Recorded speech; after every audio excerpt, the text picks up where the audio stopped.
How about this? Pop star Justin Bieber is now free on bond. You've probably been hearing about it all day.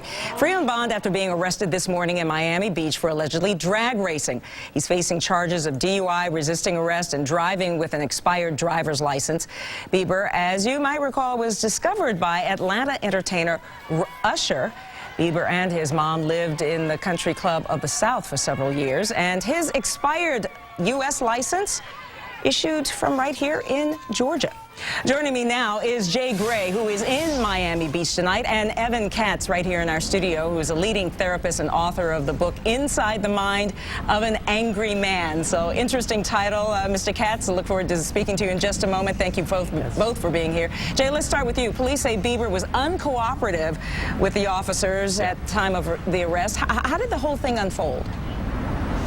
Well, the whole thing unfolded, according to police officers anyway, late at night, early in the morning, when they heard the revving engines of a Lamborghini and a Ferrari. It was quiet. They said it was cold out, and so there weren't a lot of people out, and that was a distinct sound.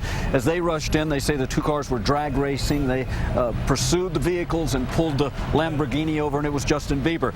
They say at that point they asked him to get out of the car, smelt alcohol inside the car. He resisted, said that he wasn't going to get out, and used some choice words with the officers.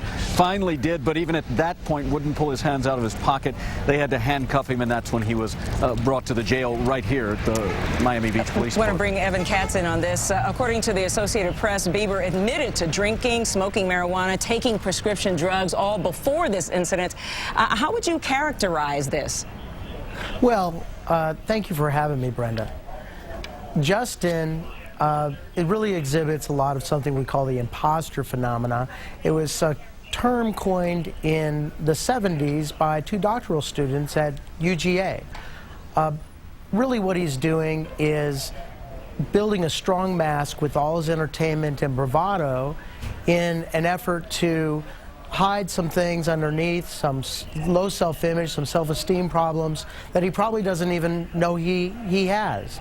He spent most of his life getting validation from his fans, from his talent and so forth, and what the problem is that he has now is that he doesn't have any self-validation, so he's not able to find himself. All right, well, I want to go back to Jay very quickly. This is Bieber's second run-in with the law this month, so how much does that factor into the charges that he's now facing?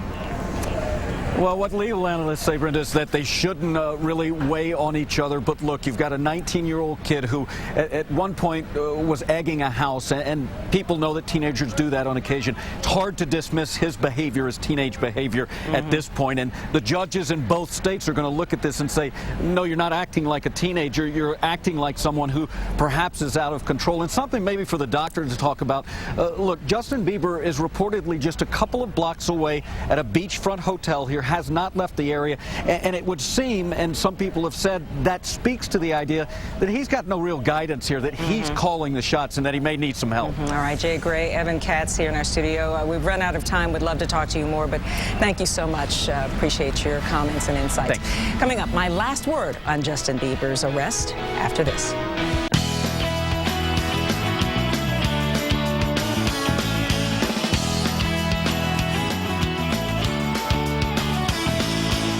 Good morning, everyone. It's a little after 11:30. You're looking at a live shot outside, and we are so glad you're here. You're hopefully in your home. If you're watching this, you are, or somewhere out of the cold, out of the rain, and enjoying this Friday here at Atlanta & Company. I'm Christine Clara. We are